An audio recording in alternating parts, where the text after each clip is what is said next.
Good evening, and thank you all for joining us this evening for the second in the series, the President's Annual Lecture Series. I'm George Dennison, as most of you know, and I have the privilege and the honor of serving as president of the University of Montana. Typically, I have a very small role in the lecture series. However, tonight provides the exception, for on this very special occasion, I have the honor and privilege and pleasure to present to you the person who will introduce our speaker.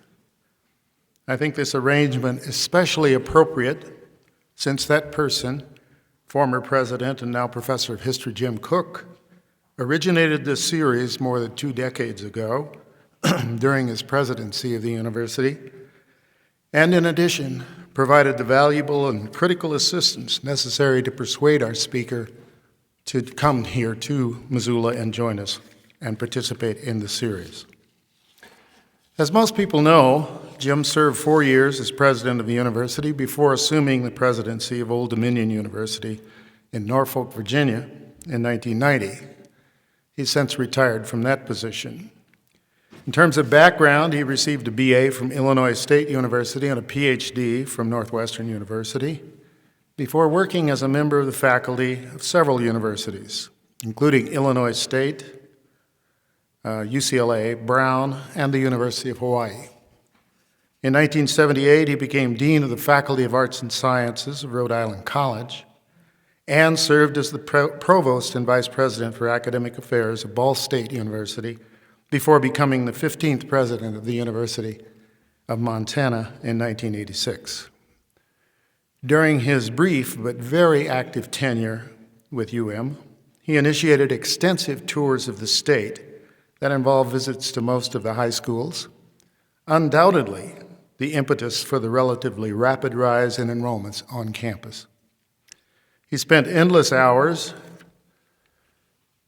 I won't say fruitlessly, but endless hours, petitioning the legislature for financial support, and his dedication to improving the image and stature of UM established a foundation for the growth the university has enjoyed in the years since. For that, we owe him a great debt of gratitude. He's written 7 books and more than 60 articles in the fields of economics, higher education, and history, and I won't recount those for you. Believe me, they're worth reviewing. He also currently provides consulting services to colleges and universities around the country, as well as various businesses, including the World Bank, State Farm Insurance, and of all things, the NFL Players Association. This evening, however, I think it highly appropriate and timely that we welcome him to the podium as the originator of the series to introduce our distinguished lecturer. Ladies and gentlemen, please welcome President and Professor Jim Cook.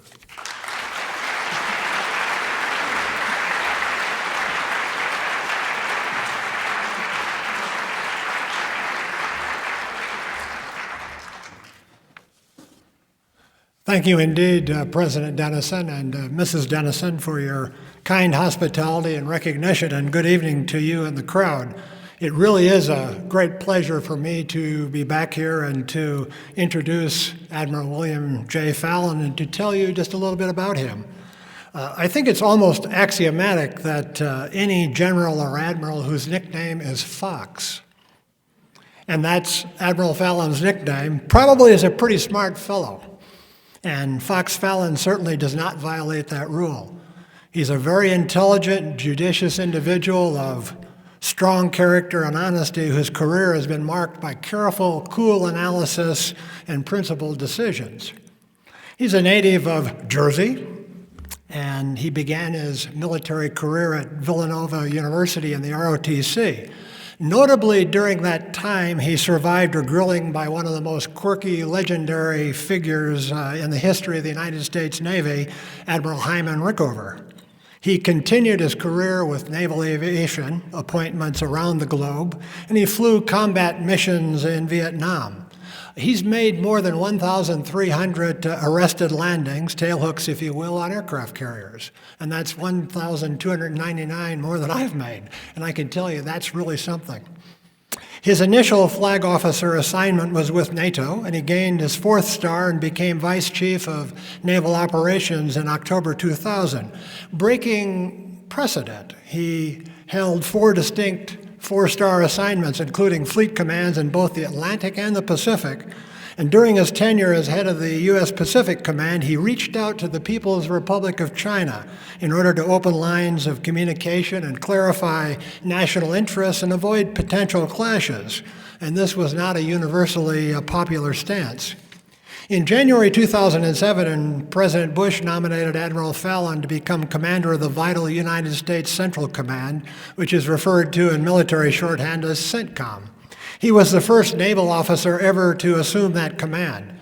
Now, CENTCOM contains a very healthy proportion of the world's hotspots and stretches from Egypt in the west to Pakistan and Kazakhstan in the east. And of course, it includes Iraq, and Iran and Afghanistan, areas which Admiral Fallon will focus on this evening. Now, in his role as the head of CENTCOM, Admiral Fallon both criticized Iran for its several shortcomings and encouraged it to negotiate honestly over vital issues. And he advised the president and Western leaders that it was essential for the West to find a way to reach understandings with Iran in order to avoid regional military actions that might have unforeseen consequences. Now, in March 2008, Secretary of Defense Robert Gates accepted Admiral Fallon's resignation. Some attributed this to a magazine interview by Admiral Fallon that was interpreted in some quarters as being critical of the Bush administration's policies, especially with respect to Iran. Others talked of a potential split in views between Admiral Fallon and General David Petraeus, who commanded most U.S. forces in Iraq and now is the head of CENTCOM. These and other topics were widely debated in the national and international media at the time, and they provoked a storm of activity on the internet. Now, whatever your take on this episode, I can assure you from personal experience that Admiral Fallon is a thoughtful individual who thinks before he leaps and who maintains a very long and impressive time horizon. He's participated in the world's highest councils with individuals ranging from presidents and prime ministers and military commanders to corporate and social leaders. In these roles, I think he's demonstrated a very fine understanding of the sources and uses of power. Some power is soft and subtle and involves charisma and persuasion, cultural transmission, wisdom, and earned respect. Some harder power, but still not invoking military force, is explicitly economic. And of course, some power is hard and involves the use or the threat of use of military force. And I think Admiral Fallon has mastered these distinctions and much more in his career as he sought to support our national interest. Now, his undergraduate alma mater, Villanova University, signally honored him recently with an honorary doctorate.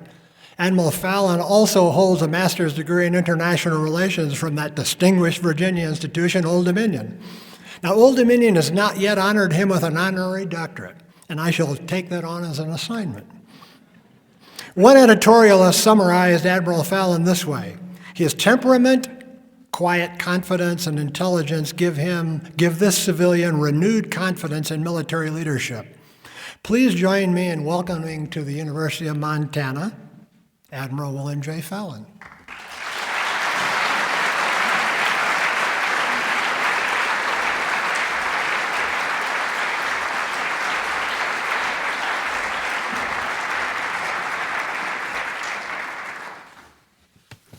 Well, Dr. Cook, thank you very much for that exceedingly gracious invitation to speak in front of this wonderful audience. President Dennison, Mrs. Dennison, thanks for your hospitality and welcoming me here. And to each of you, a wonderful good evening. It's a special treat for me to be back in Montana. But before we start, if I could try to get the ground rules, or as I used to call them in the older days of my previous life, the rules of engagement. This may have been billed as a lecture, but I'm not particularly fond of lectures, having done most of my lecture experiences seated in the cheap seats. And so let's take this as a talk tonight, in which I want to exchange views with you and hopefully give you the opportunity to ask me whatever may be on your mind that we might have time for. And so it is a treat to be back in Montana, because I've been as much time as I could get, which isn't a whole lot, part-time resident down in Big Sky. And so I love the place, and I am already in trouble at home on a domestic front, because my wife said, I thought you had arranged this so that we could then go out and spend some more time at our place. And I had to drop my head and admit that I failed utterly, because I managed to overschedule myself. Maybe I should tell you about our first trip to Montana. We have a little bit of humor occasionally in our family. I have been blessed with 4 children, 3 daughters and a son, now a couple of grandkids, and they can be occasionally irreverent. But we used to have a number of customs, and one of them was that a couple of times a year we'd try to get schedules arranged to go together somewhere, and we did this for many years. But there came a time back in I think it's 2000 that our children had other things to do that they felt were more pressing, and so my wife and I looked at each other and said, "So what do you think?" I said, "Well, we haven't done a vacation together in a long time. Why don't we pick someplace and just go?" Now let me back up a bit. For many years, part of the humor in the family had been me threatening to stop whatever I was doing, retire, and move to Montana. Now, my wife's reaction to this was very interesting. Montana, since you've never set foot in the state, you don't know anything about it, why would you want to go to Montana? And besides, that's over there, and on and on and on. So the kids picked this up, and they'd needle her periodically. So when the opportunity arose, my wife looked at me and said, "So where do you think we ought to go?" And I said, "How about Montana?" She came, she loved it, and so do we. So it's really a treat to be back here. I'd like to first make a couple of comments about what a small world it is, and the many privileges that I've enjoyed, the great honor that I've had in my career to not only represent our great country, but to serve with so many wonderful men and women in uniform, and many civilians that were supporting our efforts as well. And I know that we've had many proud citizens of this state and this area who have served, many probably working for me, whose names I don't know, but whose sacrifices I certainly appreciate. And I salute those people, if any of you are in the audience, and your friends and relatives who may be in that company. It's my greatest honor to have worked and served with these people. Now, I'm supposed to be talking about security, world security. It's a big topic. And so I've got a lot of ground to cover, and so I'm going to try and accelerate to touch as many bases as I could. Maybe they'll instigate a little bit of thought or questions in your mind. But if I could, I'd like to begin by making an observation that I believe, looking at my own career and time in the business of security around the world, that the definition or understanding of security has changed a bit. When I was a young officer and a student in college and moving out into the world, security was pretty well defined in terms of state actors, boundaries between countries, international challenges, and we kind of knew where those boundaries were and pretty much the rules of the game. It's a lot different today, not just in the details of tactical operations and the way things present themselves in areas of conflict, but I believe in the individual understanding of security. Now, maybe it has never been different, But I think that there's a renewed emphasis on security being a lot more personal and a lot closer to home than this idea of them in that country and we over here. Certainly there's still some of that. But I think that when people, certainly as I look around the world, I tend to look at things pretty close to home, first and foremost.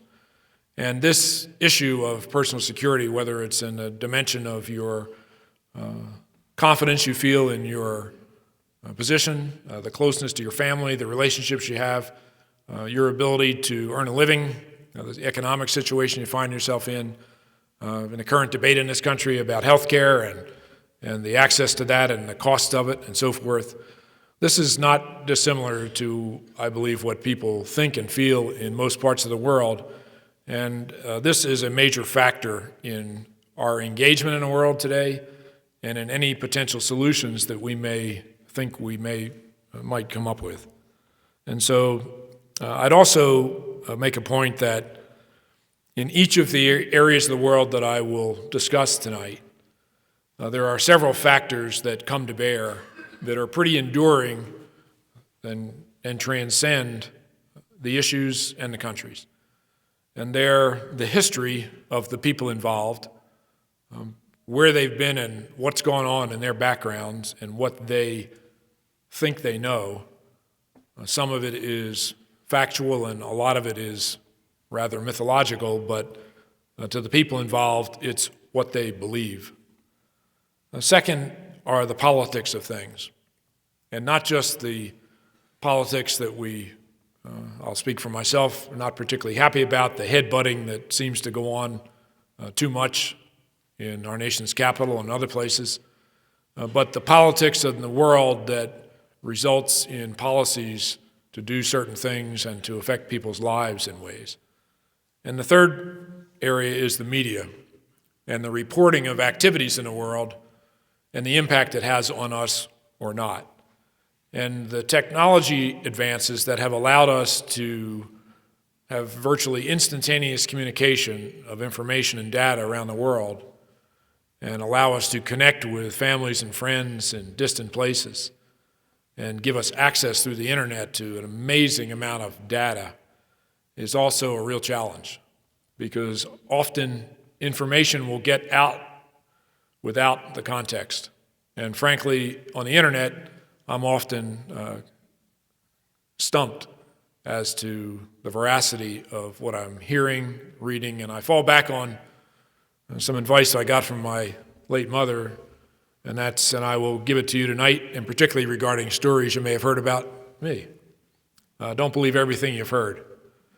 And at the same time, not everything that you read. And as I've discovered, sometimes even the things you see are a little bit different than the way we perceive them for a lot of reasons that, if you think about it for just a second, I know you appreciate.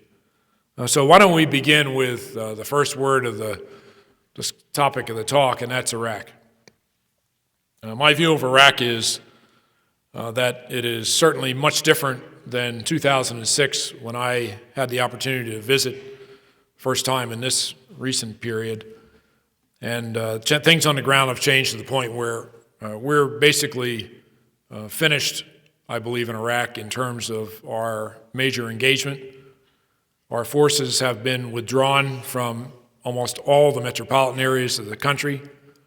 They are back on their remaining bases and facilities. The Iraqi security forces have responsibility for their country.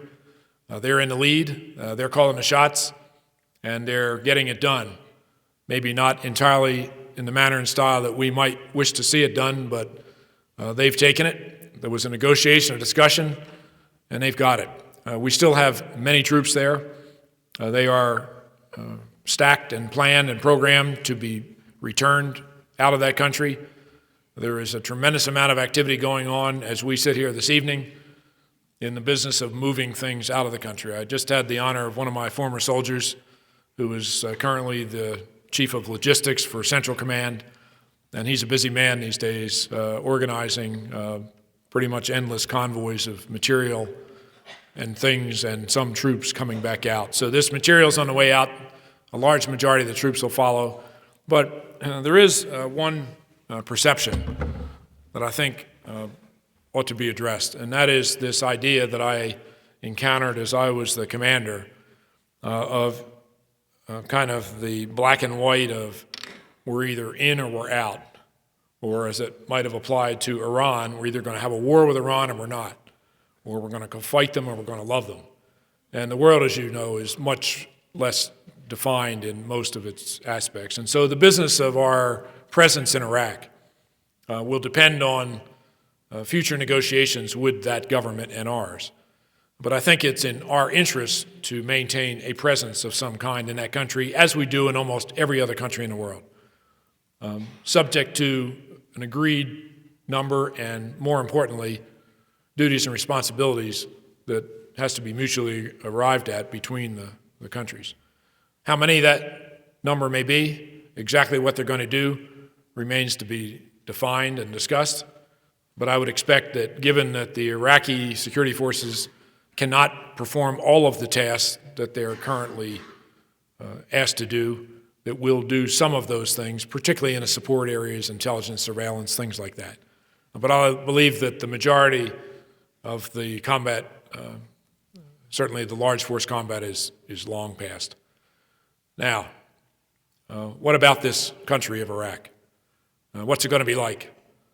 I don't have a crystal ball, but there are a lot of folks working it. It's probably not going to be some beautiful Valhalla or resort anytime soon, although there are people that are actively trying to get you to go visit. In some parts of the country, you could probably do that and enjoy yourselves, maybe up in the north in the Kurdish areas. But the country has a lot of work to do. And there have been calls, and still are in some quarters, that the country should be divided, that it's a non-entity in terms of a state, and you ought to just give up on this idea of an Iraq and take the South, give it to the Shia. Soon you take the West, the Kurds can go have their dream in the North. I think that's poppycock. Not only is it not realistic, it's not going to happen. There's a fair amount of history here. This country has been basically segregated in many ways into those three sections, but for centuries, the area around Baghdad in the center has been a pretty cosmopolitan blend of each of the three major ethnic groups and many others to boot, and it's managed to function pretty well.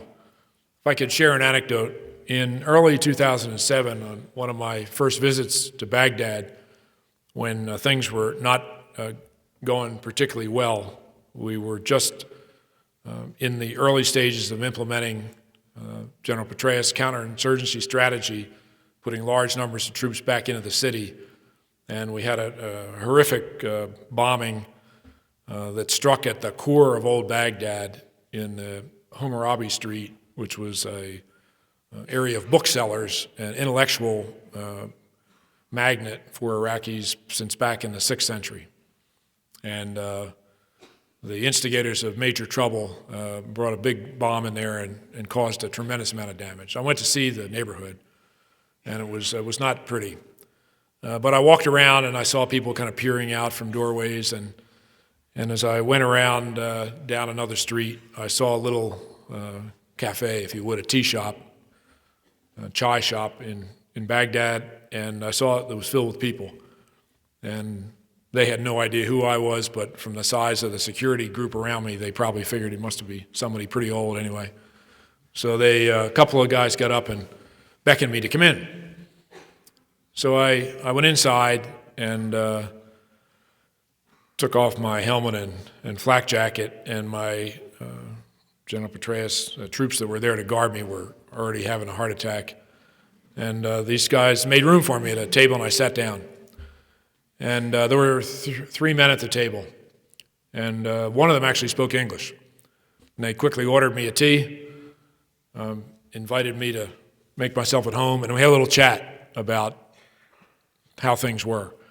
And I could entertain you for 10 or 15 minutes maybe with some of the funnier things they said, but the point was that in the midst of all this carnage and chaos and years of one trauma after another, These gentlemen introduced themselves as acquaintances, professionals, one college instructor, faculty member, one craftsman, and one high school teacher who had been meeting for 20-some years, once a week in this place. And I said, well, how is it? And one fellow said, it's awful. He didn't speak English, but they translated. And another fellow said, well, it's maybe not that bad, and it went on and on. But at the end of the conversation, they said, just let us have our city back.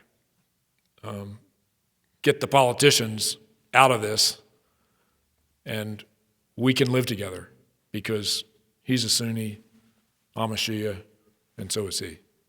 And we can do this together. So that was a little vote of confidence in a pretty tough day and week out there. I left. I came back to revisit that same place about 10 or 12 months later. And no kidding, as I went down the same street, much improved. In fact, I had to step out of the way of a major sewer reconstruction project on this street. I went to the cafe and thought I'd just peek in, and guess what? The same three guys were at the same table. So they jumped up immediately, pulled me in, and we had a pretty pleasant conversation that day because things had improved. This kind of dialogue gives me confidence that these folks will figure it out. Is it going to be a straight line road to happiness and glee? I don't think so for a minute. There are a lot of problems. And of course, things could happen that this thing goes south again. But I believe that these folks are making a concerted effort to try to figure out how to govern themselves instead of having a dictator. And this is really tough because there's no tradition of participatory government in this country for many, many years. And so they're having to learn this on the fly, and the distrust level is extremely high for all kinds of sins of omission and commission that the perception is the other folks are responsible for. But I think the general feeling is that they've got to figure out a way to make it work. And for them, they have a few things going for them. First of all, they've got the experience of having done this before in the Baghdad area, lived and worked and cooperated amongst themselves. Second, they've got an economic engine buried in the ground out there in the form of oil and gas that has been not even remotely tapped to its capacity. And if they can figure out how to appropriately share the revenues in a long-standing plan, then I think they'll be well on the way to having the means to do kind of whatever they want. They've got a security force that stood up and has taken responsibility, and it remains to work out the details and to make it happen. And there are many, many hurdles left to come, but I think they've got a pretty good shot at making it a general success, certainly more than they've had in the past. This has profound implications for us, because as I look at it, the opportunity to turn this place from the biggest problem in the region in 2006 and early 2007 to an entity that would be very helpful to us in some circumstances, particularly in dealing with Iran, and in relationships with their neighbors, this country has a fair shot at becoming a very positive example in this region. So we'll see. But the bottom line is that we are leaving, and they've got it. And it's a matter of time and place to play it out. If I could move on to Afghanistan. The current subject du jour and the focus of most of the media and talking head attention in Washington and other capitals.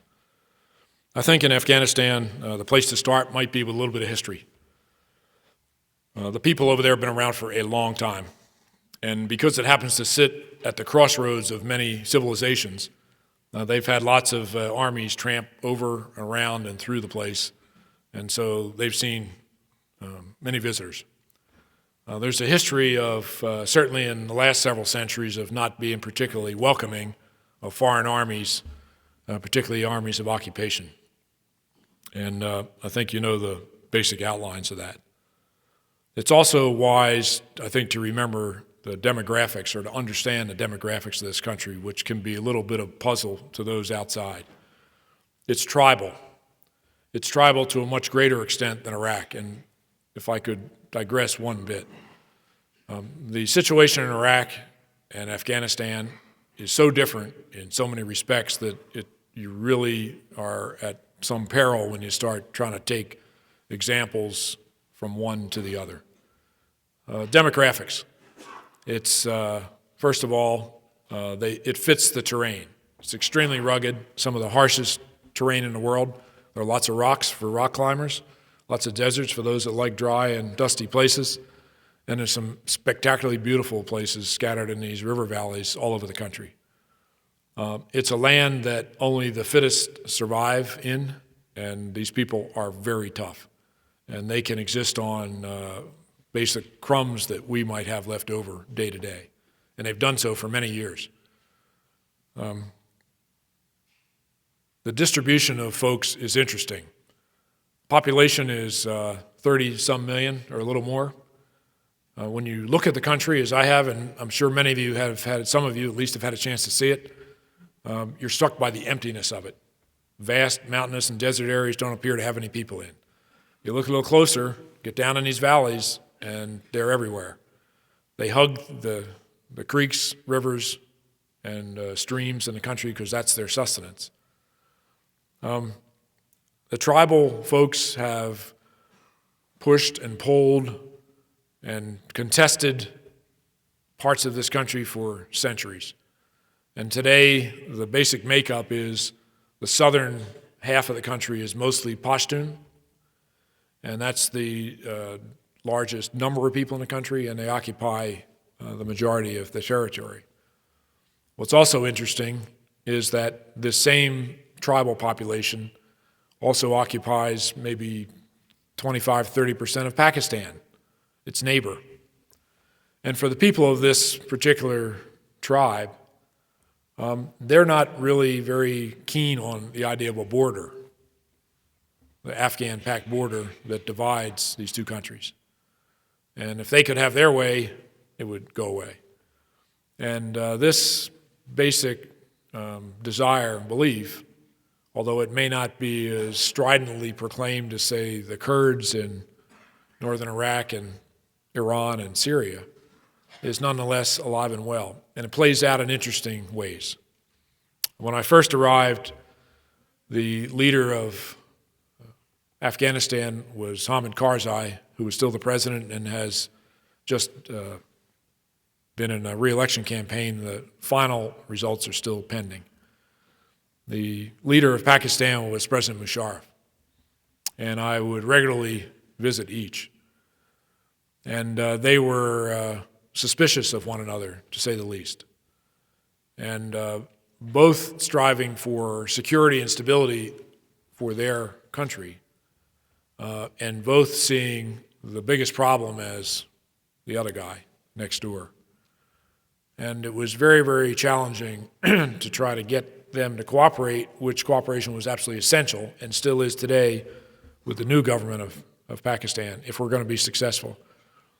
Because these people that overlay the border, the Pashtuns, happen to be the folks who are the primary supporters of the Taliban in both countries.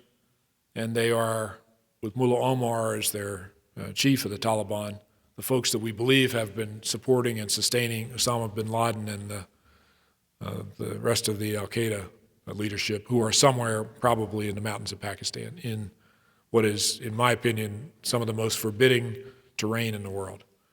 And by the way, that terrain in Pakistan is not governed by the Pak government, has not been since the country has been in existence, and would be a hugely tough proposition for anybody, Pak or outsider, to try to bite off, just the way it is. But anyway, back to Afghanistan. So you have this immense group of Pashtuns that dominate the south, and then in the north there are Uzbeks and Tajiks, Hazara, and other smaller tribes. And they each have allegiances to groups of people across other recognized borders today.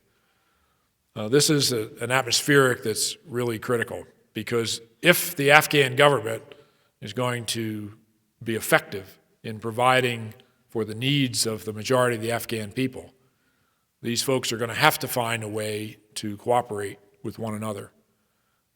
They did it nominally back after the 2001 attack.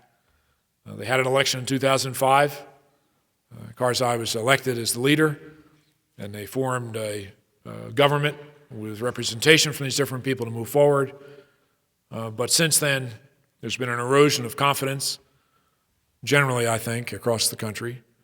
But my instinct was, and still is, that Karzai still enjoys support from a broad base within that population, and whether it's 50 or 55% or whatever, notwithstanding whatever shenanigans went on during the election, I think that he still has a pretty significant following of support. But it's eroded, no doubt. And the reason it's eroded is because the government has demonstrated that they have not been particularly effective in providing many for the expectations of the people. Now, maybe the expectations were a little bit overblown, like some of our expectations in Iraq. Maybe not. But the fact is, there's disappointment, and there's corruption. And that's just a fact of life in this part of the world. And it's not going to go away tomorrow, and it's not going to just be resolved by a competent police force or a couple of dozen judges. It is endemic because that's how people have existed for centuries. And so it needs to be addressed, major abuses addressed and corrected, but it's a fact of life, and I think it's probably wise to keep that in the back of our minds. It might be worth talking about the population and their expectations a little bit more. I'm not particularly concerned that the Taliban are going to take over this country again. And the reason is because the people have already had a dose of this type of leadership, and they didn't like it. Of course, it has some proponents and some adherents, particularly in the south, in the area around Kandahar. But the majority of folks are not interested in going back to the days of chopping off hands and fingers for looking crooked on the street, or women not having their burqas down, dragging in the dirt, or children being sent to schools of any kind, or. In fact, quite the opposite. When given the opportunity to have children attend schools in this country, which, by the way, is almost 2/3 illiterate, a huge factor when we contemplate what approaches we might take to the population and what might be effective. I mean, just think of this. 2/3 of the population is illiterate. And by the way, communication, we may think we are in the modern world. And by the way, in Iraq, we had the opportunity to, television was pretty ubiquitous. It was in just about every home. And if you wanted to get a message out, you could just get it on the TV and be there. That stuff doesn't exist in Afghanistan. Most of the communication is by word of mouth.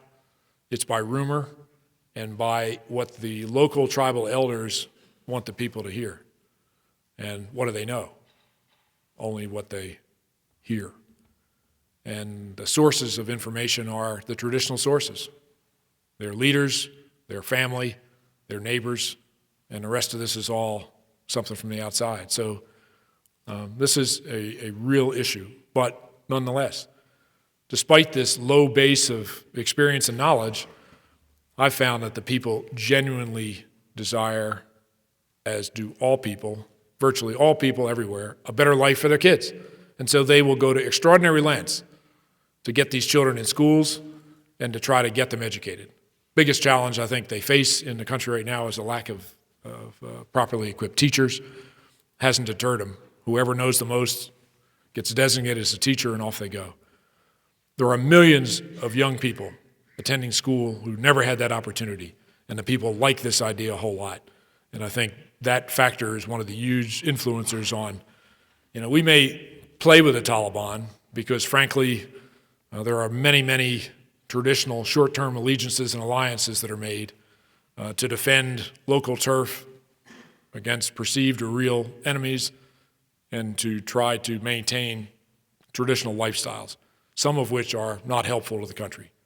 So there is a place in the northern part of Afghanistan, a river known as the Korangal, and it's a very rugged but spectacularly beautiful place with incredibly steep mountain gorges, forested hillsides in many places, incredible beauty, extremely tough terrain, and we have had a difficult time up there in battling insurgencies. And one of the problems is that the population of this valley exists as kind of a hole in a donut. This local tribe are generally seen as outcast by the neighboring Afghan people. And who knows what all the issues are. I didn't have time to study them in detail, but I know that these people were despised and abused by their neighbors, and so they became very insular. One of their practices was illegal timbering. Trees are hard to come by in this country, and they can ill afford to have them harvested, but this group, to survive, did a lot of illegal timber harvesting, and they figured out ways to get this stuff, usually to Pakistan, because that's really the only market for the country. The new Afghan government didn't like that. The other people around the vicinity didn't like it, and so it kind of put even more pressure on them. What a choice opportunity for the Taliban and the al-Qaeda promoters. They jumped on it, and these are the kinds of things, many of them very local issues that are absolutely incomprehensible to us unless you get a chance to be there and with them. So probably enough of that detail. Another little bit of memory here that I think would be useful as we try to wrestle with what we think about what we might suggest or recommend to our leaders in Afghanistan. I've heard the criticism from many quarters that, well, look, we went there in 2001, and now it's 2009, and how long does it take? And how long is it going to take? And why haven't we been able to get this all figured out? And I think the answer, if you sit back and think about it for a minute, is that in those years from 2001, we were doing or not doing lots of things. If you think that there's a bit of continuity that stretches from here to there, it's a stretch in my opinion. So in 2001, we went after Osama and the al-Qaeda, found the Taliban, booted the Taliban out of the country with a lot of help from the Afghans, particularly those in the north, the so-called Northern Alliance, the non-Pashtun tribes, really big point here, because we had very few troops there. Got a lot of help. So got rid of that, made a couple of other forays to try to rat out the rest of al-Qaeda, considered it a job pretty well done, turned the place over to the international community, of which we're a part of, to sort out how the new country of Afghanistan was going to get squared away. Remember, this is a welfare state. Has been for many, many years, and it's going to be probably for many more.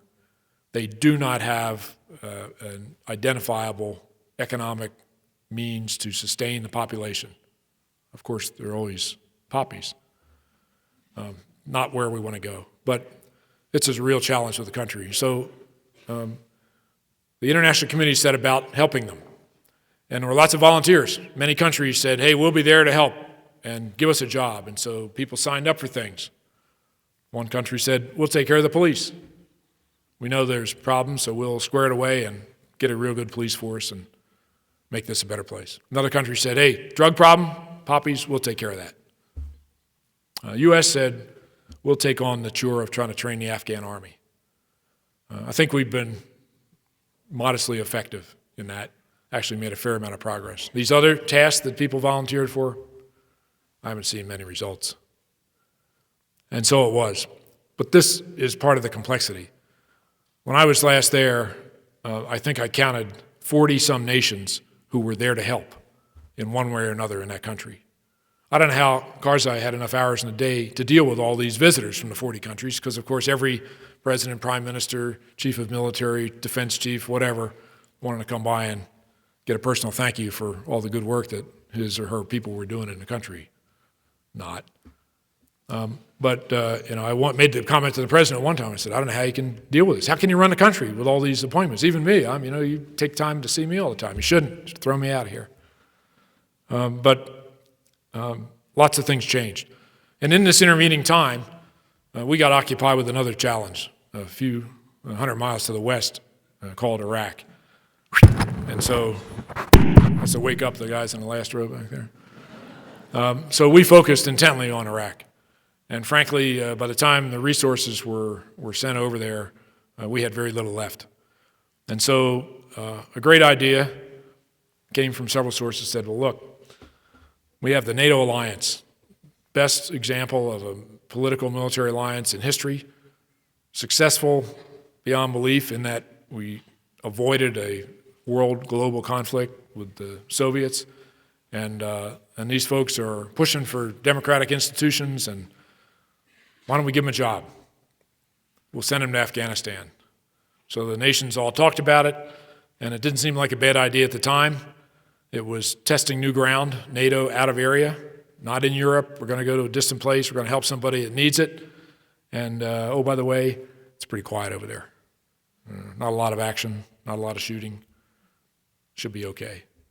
Sure, we'll be happy to send people. Oh, by the way, did we tell you? P.S. They can't do this, or this, or this, or this, or this, but I'm sure you can find something for them to do, so get to work. Truth. General McNeil, the commander of ISAF, when I was the commander at CENTCOM, had in his office a framed list of the contributing countries and the resources they had provided, and then what they would do or not do, and he had it conveniently color-coded in red, amber, and green. Let me tell you, there was very little green, and that made his job pretty difficult, and it made the effectiveness of those forces pretty suspect. And so the picture is, from my view, you have a large number of outside forces on the ground, very visible. Results pending. Afghans, high expectations. Everybody's promising us the world. All these visitors. Money's pouring into the country. Boy, I'll tell you, happy days are here again. And then what? More of the same. And then, because focuses were in different places, Taliban said, shoot, maybe we got some breathing room here. Let's see what we can do. Who knows what Al-Qaeda was up to in the instigation and other troublemakers. And so a lot of the rats came back aboard the ship in the 2005-2006 timeframe. And by that time, we had limited resources. So we had a great plan, I thought, to train and expand the Afghan army to deal with this, because they're really going to be the folks that would have to do it. We didn't have enough troops to train them, and we weren't going to have them for a while, and that a while really was within the past 6 to 9 months. And so we certainly needed some additional forces, and we can talk maybe about other things later on. Pakistan. Mentioned it before, and I'm going to mention it again. There's no way that we or anybody else, Afghans themselves, can solve all the problems in that country without attention to the neighborhood. If you look at Afghanistan, it's got Iran on the west. The Iranians have played an interesting role in Afghanistan. In some respects helpful, many respects unhelpful. As President Karzai expressed to me, one day he kind of thought they were okay, and next day, how can I get rid of these guys? They're in it for their own interest. They're concerned first and foremost, about instability on their border.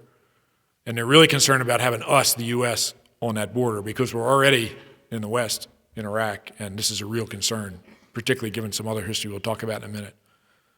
And so, on the other border, Pakistan, there's no border. I mean, it's really difficult to find. The Brits defined the border 100 and some years ago, but when you have the leaders of both countries, one pushing for a border and a fence, Musharraf wanted to build a fence. He said, I got it. We're going to stop this infiltration. We're going to stop this cross-border nonsense. The Indians put up a huge fence over there in Kashmir, and it's been pretty effective, true. So we'll put a big one up in here. Karzai heard about it. You got to be kidding me. The last thing he wanted, no fence, no nothing, no mark on the border, pull the troops back. For effective security, those two countries have to cooperate. And there have been so many pressures on the already weak Pak government, going with an already weak Afghan government, you kind of see this is not easy. Is there a way out of this? Yeah, I think there is. And let me talk about players just a little bit. Our ambassador in Afghanistan right now is Carl Eikenberry, retired Army general. This is Carl's third stint in Afghanistan.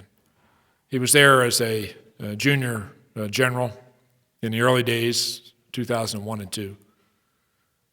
Actually, he was the first chief of the U.S. mission to try to figure out how to help the fledgling Afghan army.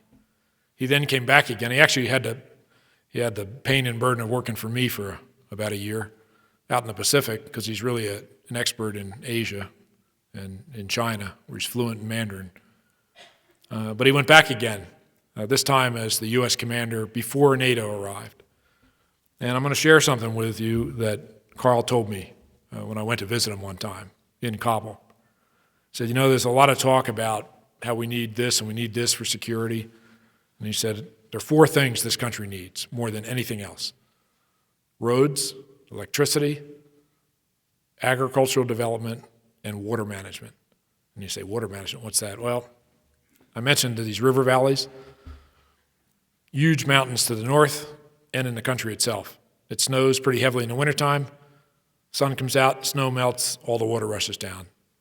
My engineers told me about 98% of that water goes right through the country, unused, untapped, any way, shape, or form. So if they could figure out a way to tap that water, to use it effectively, they actually had a pretty ingenious irrigation system back in the last century, but the Soviets made short work of that in an attempt to coerce the population, and so it's got to get rebuilt. That's what we're talking about. In the business of agriculture, it's a very, very fertile country in those areas along the valleys. Their produce and fruits are prized by the neighbors. If they could figure out a way to get them to market. Electricity, there isn't any. Maybe at best 15 to 20% of the country has electricity. There are entire provinces with nothing. Maybe a little generator or something, but there's no grid, none of that stuff.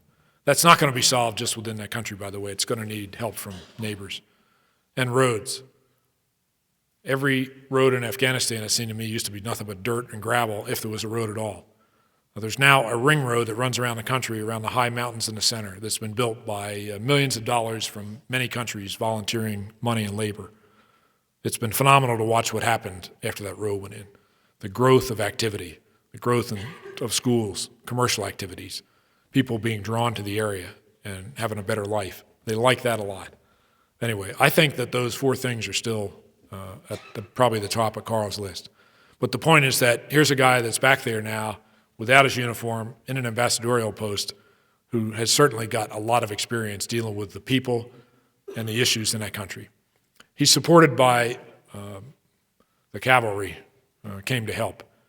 We have, by my last count, 9 diplomats. I can't say former because once an ambassador, always an ambassador, and there may be 1 or 2 here tonight.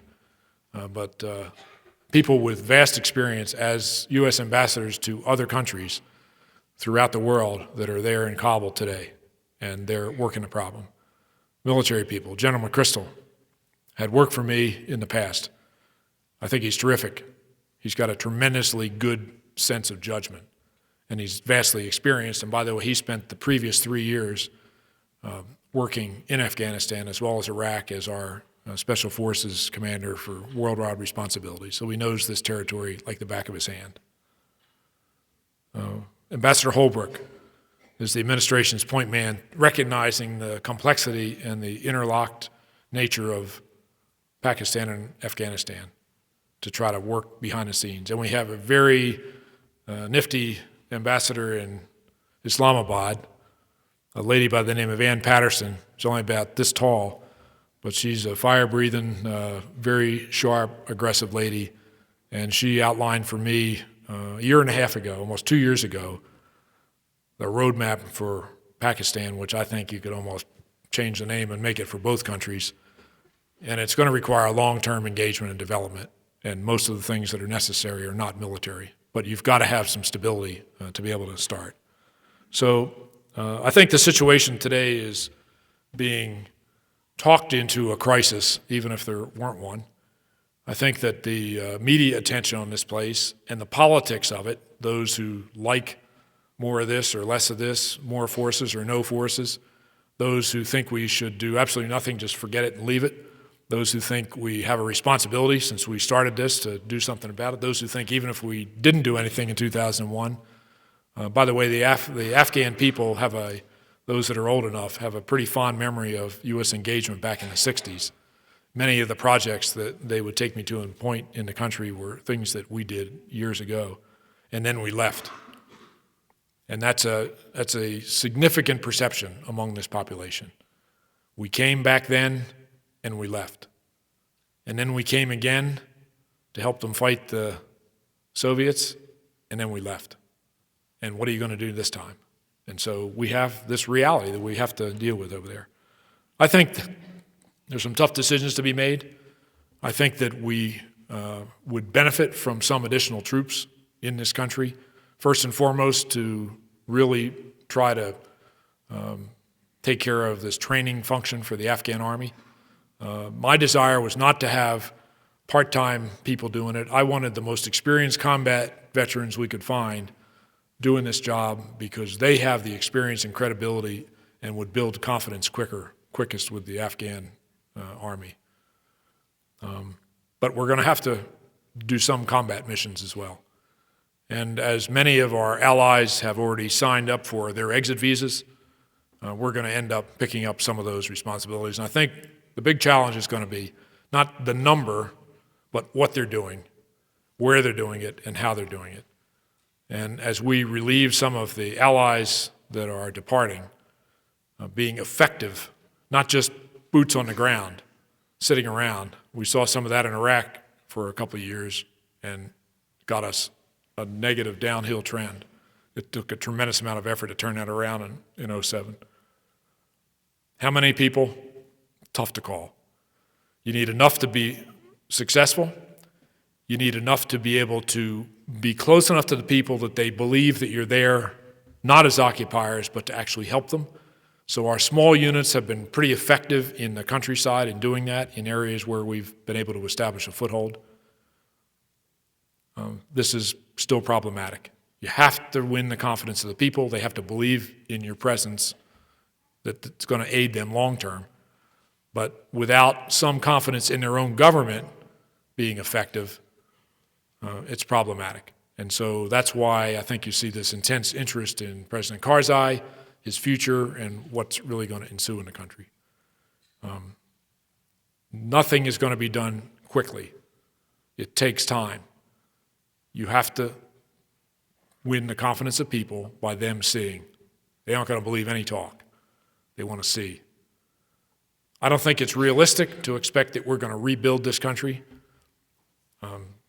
change all the infrastructure, glorious new sunrise for everybody, but to address some of their basic needs, to get them started, welcome the international community's money, if not their willing hands on the ground, and give these folks a fighting chance in concert with the neighbors. There is tremendous potential in Central Asia. All of these countries to the north that were formerly part of the Soviet Union have many of the same problems, but they each have different things that they can contribute. Water, the potential for electricity, the potential for trade. It's almost comical. I was up in Tajikistan and having a conversation with the president of that country, and he was really giving me a hard time about Afghanistan.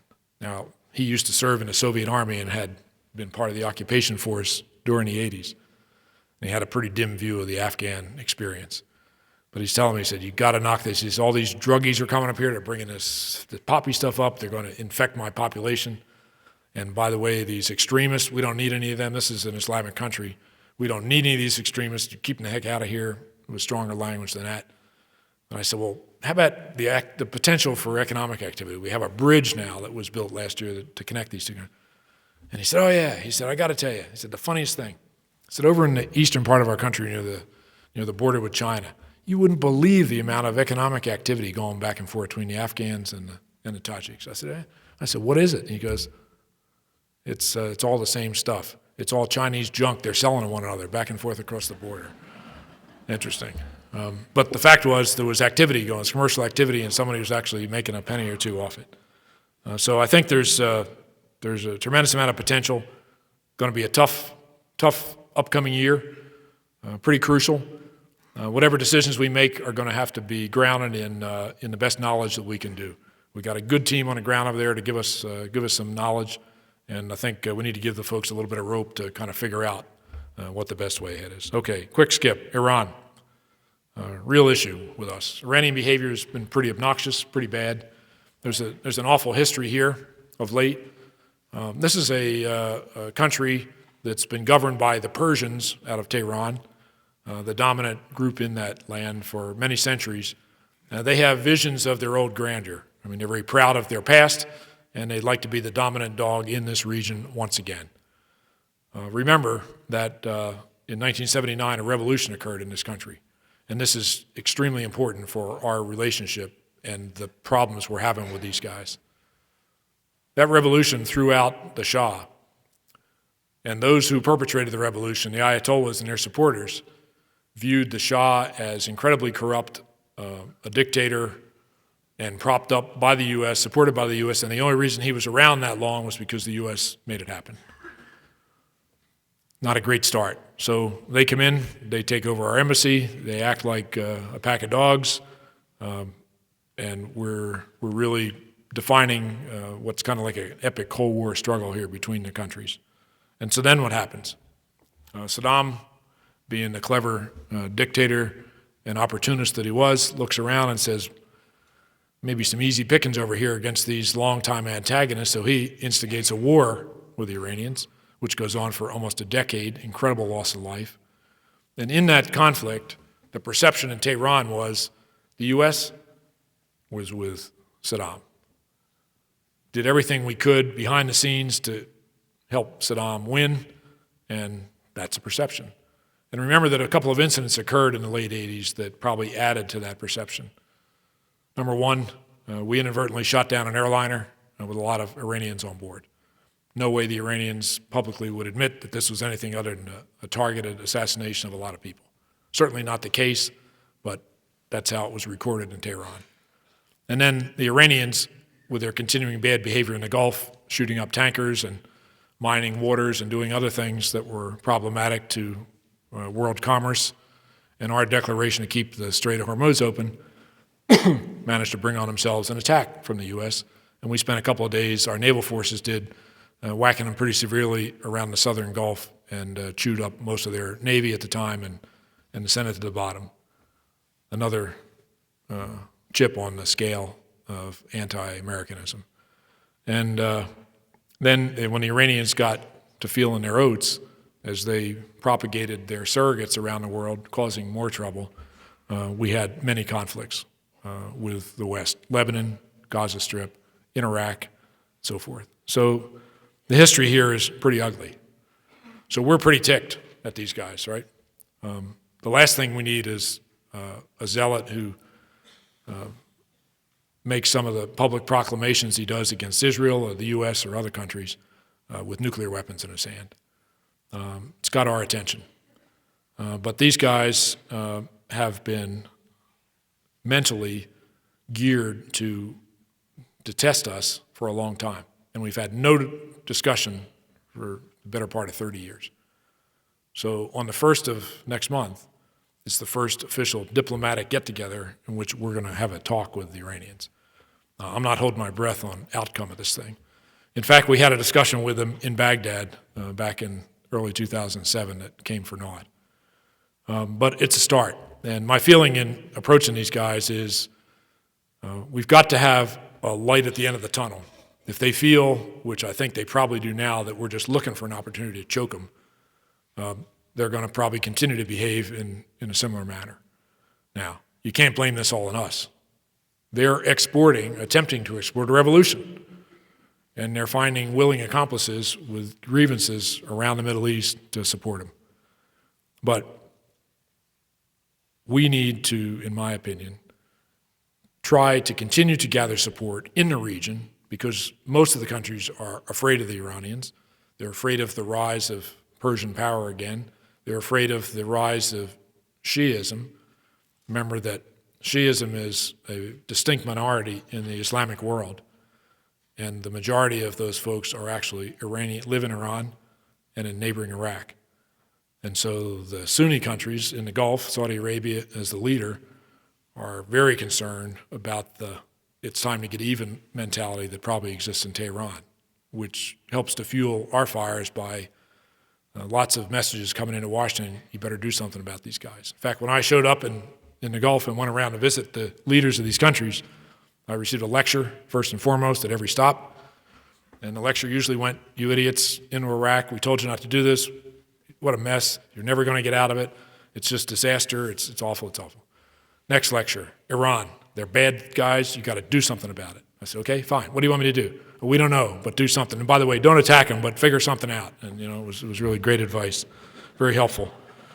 What we know, I think, is that we don't know enough about these people. We don't know enough about the decision-making process in Tehran. I'll speak for myself. I puzzled over this. I couldn't get direct access. I relied on foreign diplomats who came in and out.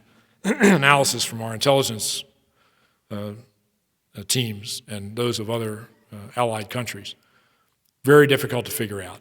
So we know who we think makes the ultimate decisions, but who influences Khamenei, and what does the president really do, and who can influence him, it's still pretty much a guessing game.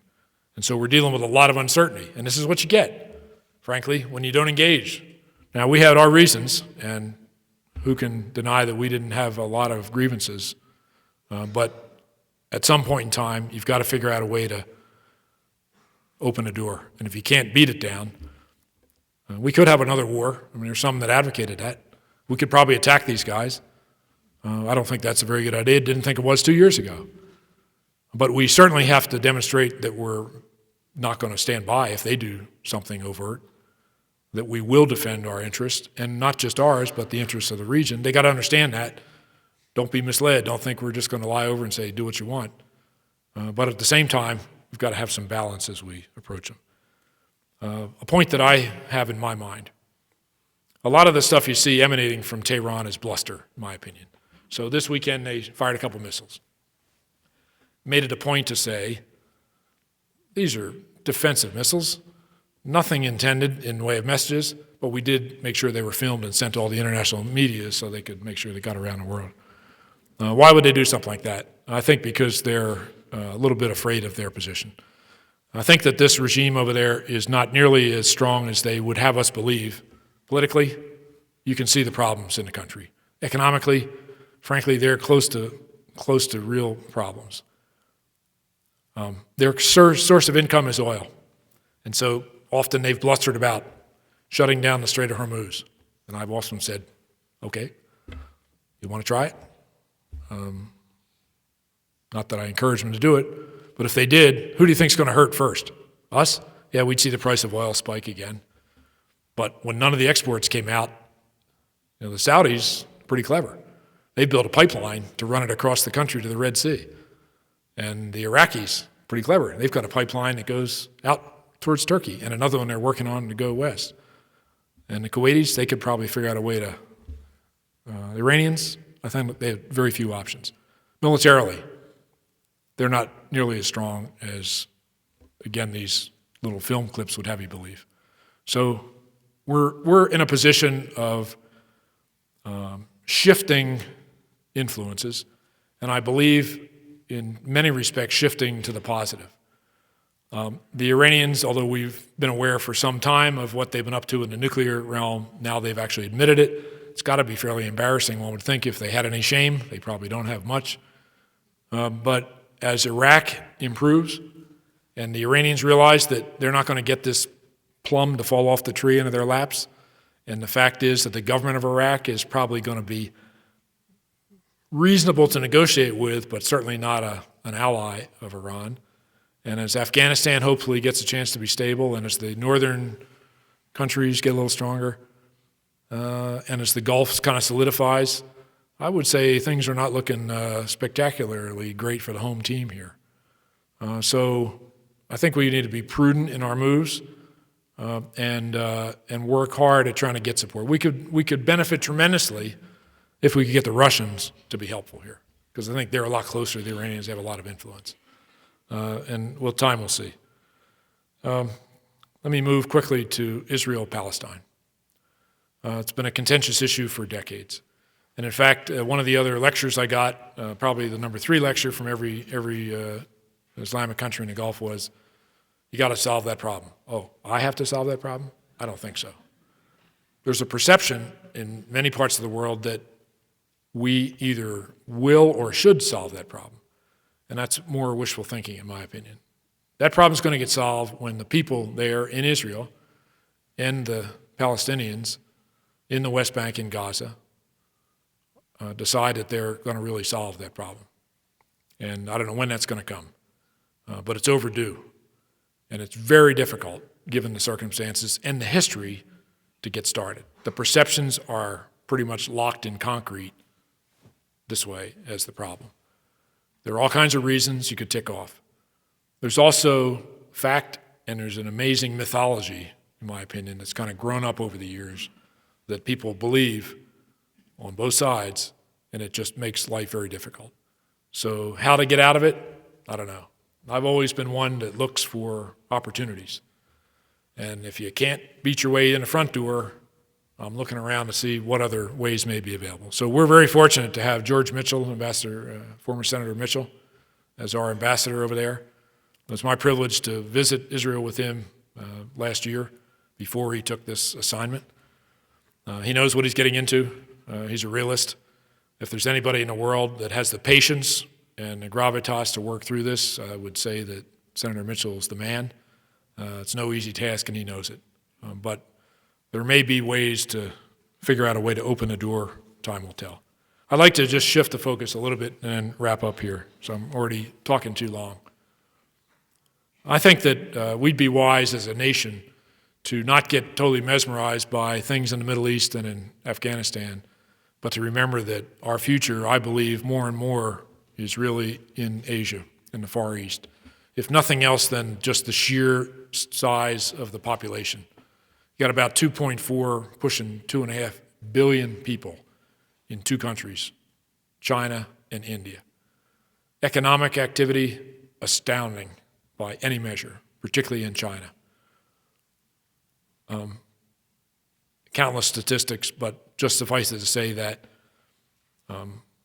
if the Chinese decided they didn't want to do business with us anymore, it's at their peril because they've built a lot of their prosperity on our money.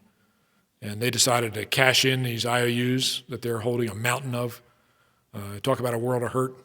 I used to find it almost amusing when I was a Pacific commander, people would lecture me on many things, of course, but one was those Chinese, can't trust these guys. Boy, you better be doing something, Fallon. And, their military power is growing by the hour. And I said, yeah, well, they are building a few more ships, and their actual numbers are coming down, but I don't want to confuse you with facts. But the real deal is if you want to be concerned about security for us, you better look in the financial world, because that's where you have reason to be concerned.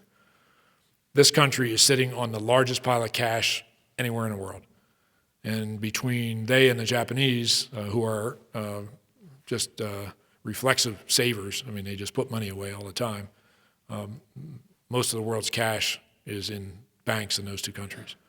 So the influence is palpable. But the reality today is the interdependence makes it very difficult for some kind of a unilateral move, because the impacts on the other country would be so great because of this tremendous volume of trade between the countries. Japan is a huge player. Japan, since the end of World War II, we've had a very unique security relationship with this country. We provide the security, and in turn, they have not only fixed themselves economically and politically, but they've been the economic engine that has driven the revitalization of all of Asia and a lot of the world. And it's just incredible what's going on. Now, the relationship between Japan and other countries, pretty testy. History, pretty ugly. And so in China, Japan is the boogeyman that's usually not very far away from center stage. And whenever there's a real issue, let's point to this problem, and those issues domestically kind of melt. It's difficult. Japanese are in China. They're engaged. There's a lot of economic activity. Chinese are highly suspicious, and vice versa. And these relationships are very testy. And often I'd get lectured in China. And the lectures usually went along the lines of those Japanese. You can't trust them, and boy, they're really up to no good. And what are you guys doing with this military relationship? Where have you been for 50, 60 years? Think about this. What do you think has allowed this economic engine? And did you check the size of the Japanese military? Why do you think that's so? And you kind of got to bring them around. Oh, yeah, well, you still can't trust them. Korea, North Korea.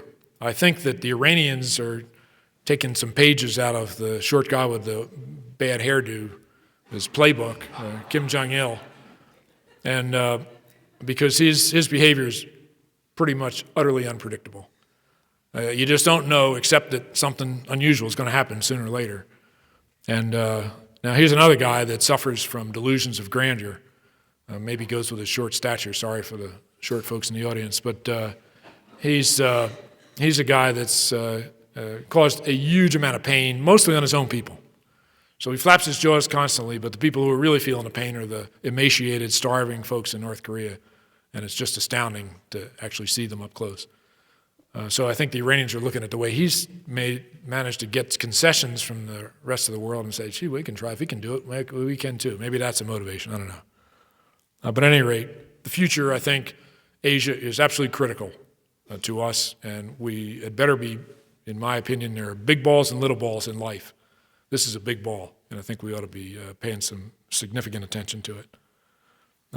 And then a cursory stop in other places in the world. Africa. I just came back from Africa a few weeks ago. I was there working on a challenge on a commission looking at global health issues, offshore health, and a lot of challenges in this country. And the message I got: Africa is not a military threat to us, any way, shape, or form, anywhere in this continent, vast continent, many, many hundreds of millions of people.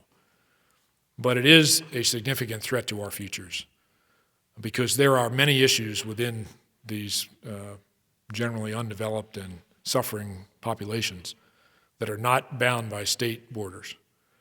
Health issues, which is what I was looking at. These know no borders. And so an epidemic of some kind, some strange mutation of whatever, easily could go around the world. And many of these things could well start, as some have, in this continent. They need a lot of help. They need to help themselves, for sure. But it's just a real illustration that security, the nature of security is often boundaryless. South America, you have this kind of infatuation with the left that's going on now. You got one particular tin horn dictator down there that is kind of trying to live up to the reputation that kind of comic books had in this country in decades past. Not a whole lot of good ensuing for his people. And maybe there are enough democratic ideals down there that common sense will prevail and the people will figure out how to deal with the problems in Venezuela and in some other places. North America. We tend to look way beyond our borders at problems in distant places, and I think we often overlook the strengths of our next-door neighbors. The largest amount of trade, which has been the engine that's propelled our country to its position of stature in the world, is with our next-door neighbors, north and south. And I think it's always wise to, as the great poet in New England said, mend the fences and make sure that the fences are not keeping people out so much as they are working on a future for our countries in North America. But to end up, I believe that all of this stuff around the world is very interesting, but that the real work, both in thought and in action, is really right here in the good old US of A. I believe that if we have our own act together here, domestically, most of these problems in the world will diminish. But we have to be strong, and we have to have an example. And frankly, our example lately has been a little shaky, to say the least. So we've been perceived as bullying, as not listening, as very aggressive, as very predatory. We have our reasons. We were, after all, pretty savaged in 9/11, 2001. But the fact is, the perception around the world is not one of universal, we love these guys, bring them on. Domestically, economically, this mess that we're in right now, we can point fingers all over the world, and I think the best example is to put a mirror in front of our own faces and look at our own behaviors that were a party to where we are. So can we fix these things? Of course. It's just a matter of being honest with ourselves, making the appropriate assessments, pulling up our boots, and get on with it. And the stronger we are, the easier it's going to be to have that image reflected and emulated around the world. And if I could end up with the final thoughts, this world of ours is so interrelated, interconnected by communication, by trade, by interactions of every type, that it's virtually impossible for something to happen and be isolated. And this ought to make it pretty clear that we've got to be engaged.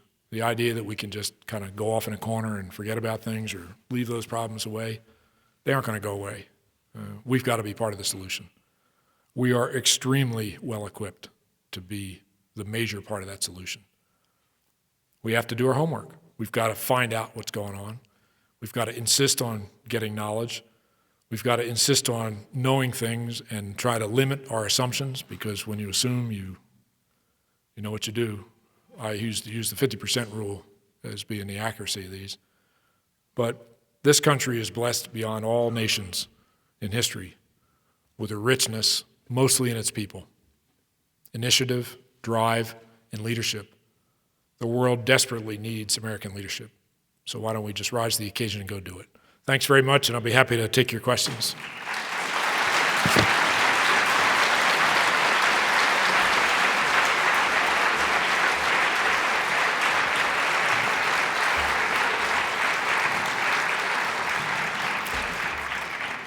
Just two rules for question asking. First, please go to a microphone and speak clearly if you would like to ask a question. And the second rule is really do ask a question, don't make a speech.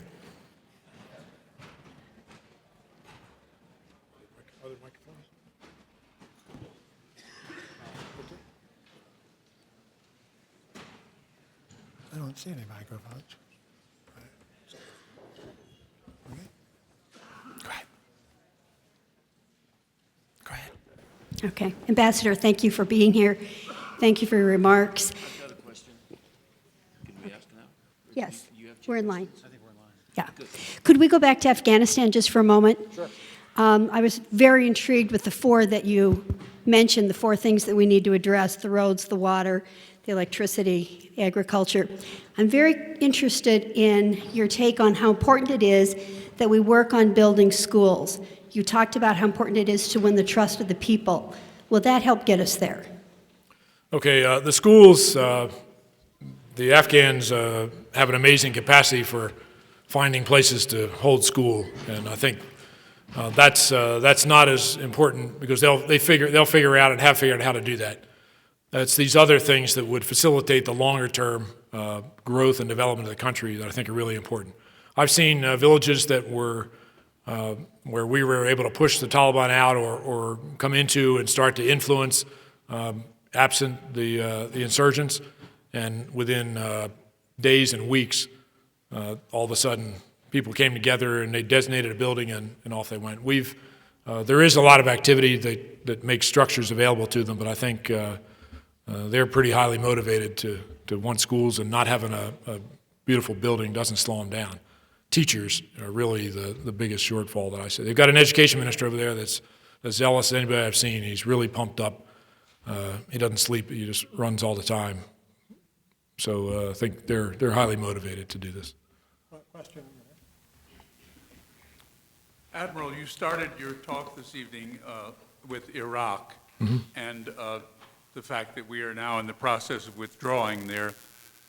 In your view, do you think we're leaving a government structure there that looks as though it can succeed pretty well?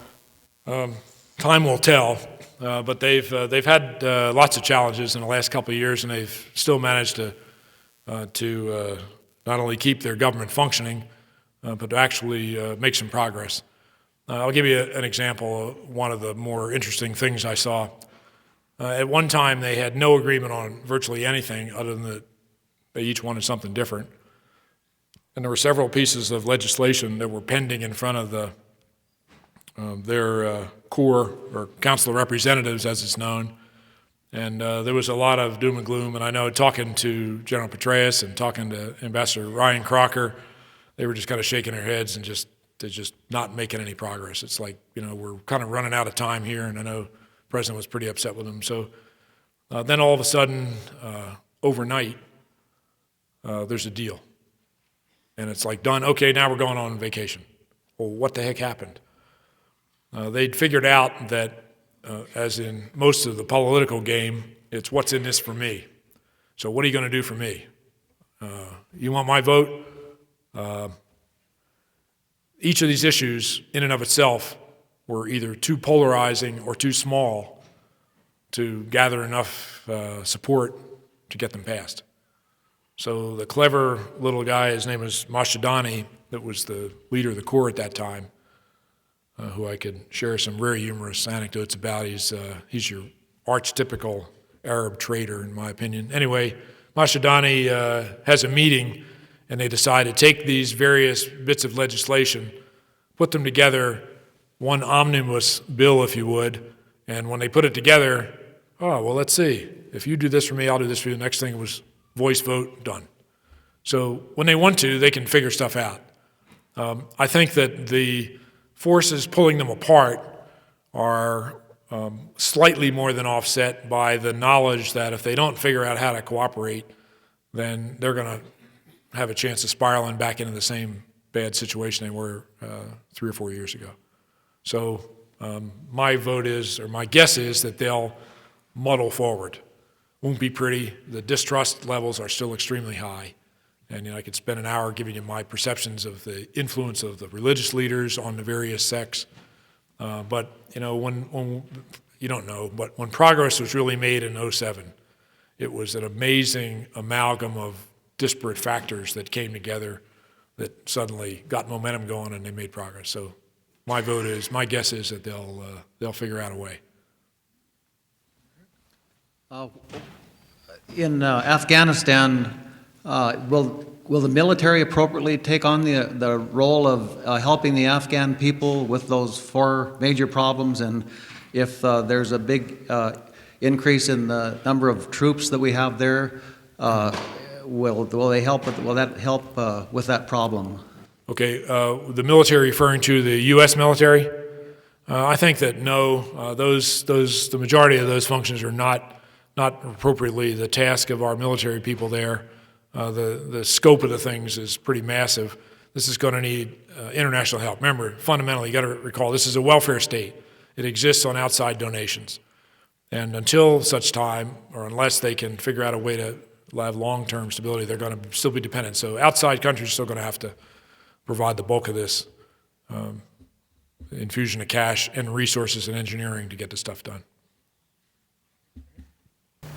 Well, I'm wondering, your opinion now, having a couple years of hindsight out in the military, how do you feel your career and your experience as a naval officer affected or contributed to your decisions as the CENTCOM commander, particularly with ground wars in Iraq and Afghanistan? And ground wars at that. And then also, what do you feel the role of the Navy in the 21st century is going to be? Okay, you in the Navy? I'm not in the Army. But you wanted to be in the Navy. I got it. Okay, I got this question. Some were incredulous. What are you kidding me? An admiral going to CENTCOM? This is the craziest thing I've ever heard of. Now, here's what I think. In the Navy, you often operate alone. You often are out there, and there's not a whole lot of help. And so you got to think through a lot of things, and you got to have, in my experience, a pretty good appreciation and understanding of the environment, because often there's nobody to carry around.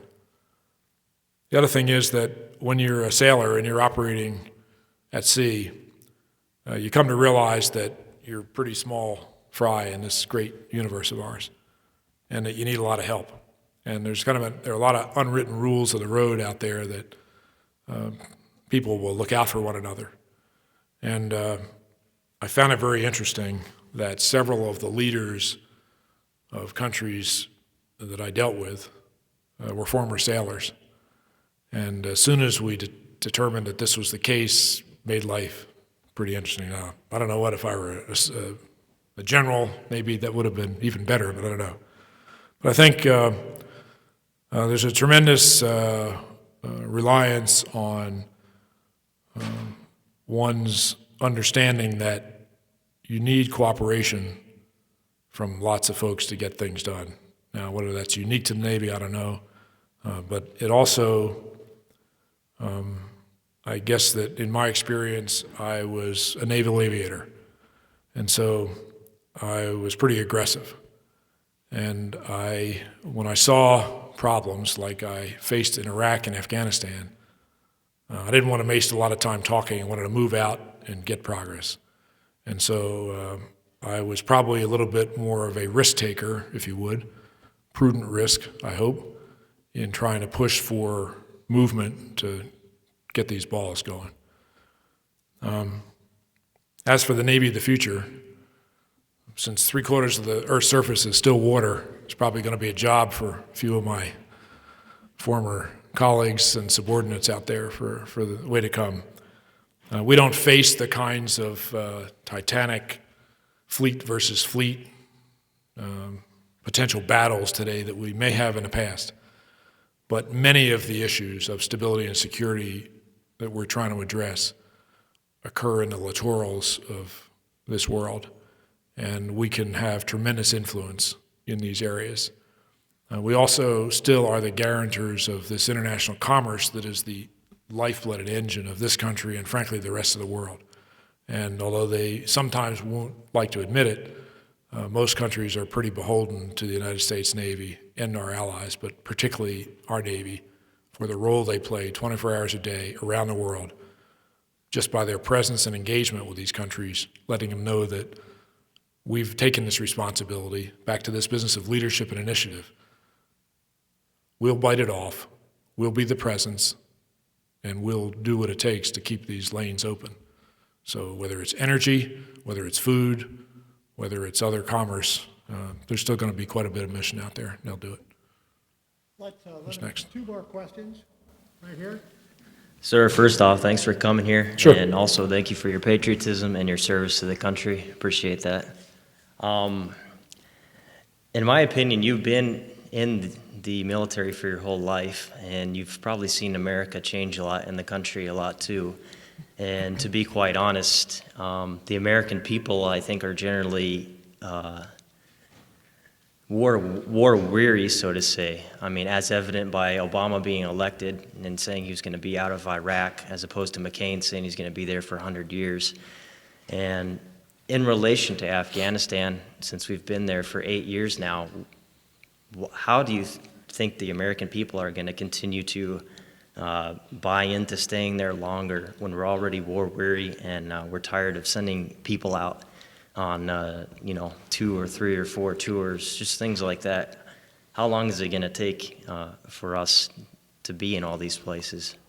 I don't know how long it's going to take, but I'd make a couple of comments. If anybody's war weary, it's probably the soldiers. And if you're weary, it's probably because you're listening to too much talk from the media. And I'm not trying to be snippety, but just the facts. You have a very, very small percentage of this population of this country that's actually engaged in combat, a fraction of the people in this country. If anybody's got a right to be tired, it's these people. But they're the people that are volunteering to continue to engage in these countries because they feel that the vast majority of these people feel they're doing the right thing and they're trying to help people. And that's what motivates our activities. We can't solve every problem in the world. But there's nobody in this world that has the resources, ability, and willingness to go and do some of these tough tasks. Now, does that mean we should start wars in different places without really good reasons? Of course not. But as I often would mention to people about Iraq and Afghanistan, at the time I showed up, we were where we were, and we've got to figure out a way ahead. We are where we are in these countries. The decision to draw down and to turn over responsibility in Iraq was made prior to this last election, just to set the facts straight. This is not an easy process. It's not going to happen overnight. It's not appropriate to happen overnight, in my opinion. I think we're well on the way to it, and you can look at any kind of data in terms of violence levels and so forth on the ground over there, and you'll see a remarkable difference. I mentioned earlier in my talk that if we're going to have an appropriate understanding of Afghanistan and to have informed opinions, and if we're asked to provide appropriate advice about our continued engagement or not in this country, then it will be well to understand that the period from 2001 to now has been very different in many different ways. And so we haven't been there. Yes, we've had Americans on the ground there, but we have not been doing the same things for this period of time, and we have not been there in significant numbers at all until just this past year.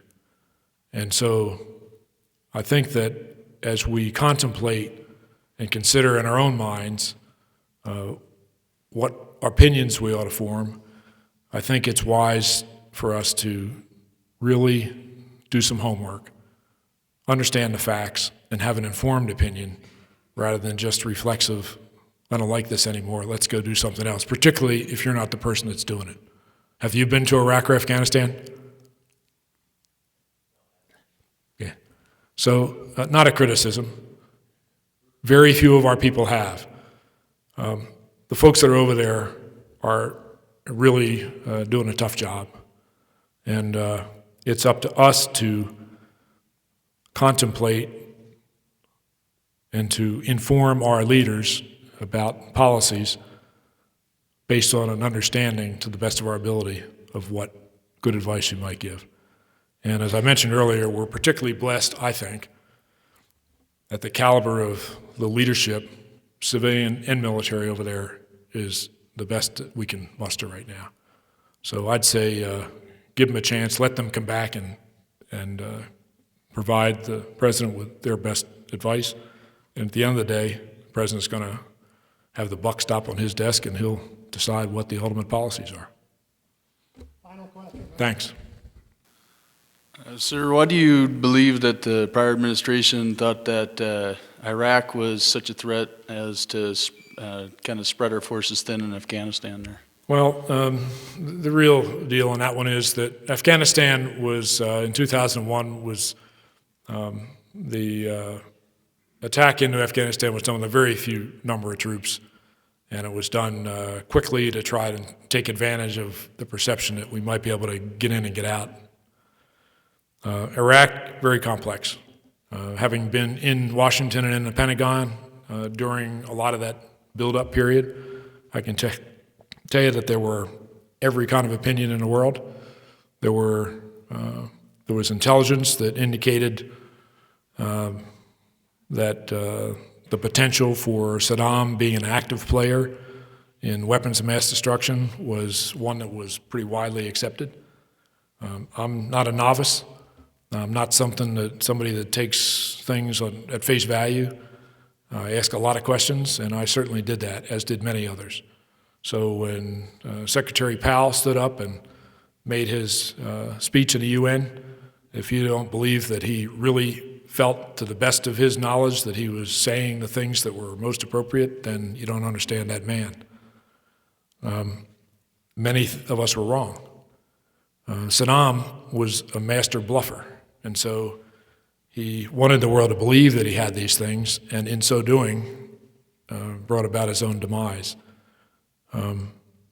There was a huge concern in the aftermath of 9/11 that there was a conspiracy that was going to overwhelm us.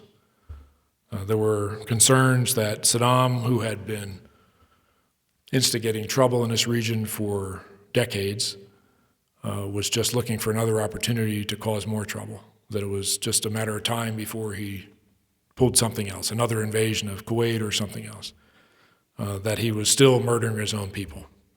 There were influencers that were given more credence, I believe, than they probably should have, who were Iraqi expatriates, who said the country's fed up with Saddam, they're going to wish, they'll be throwing flowers at you.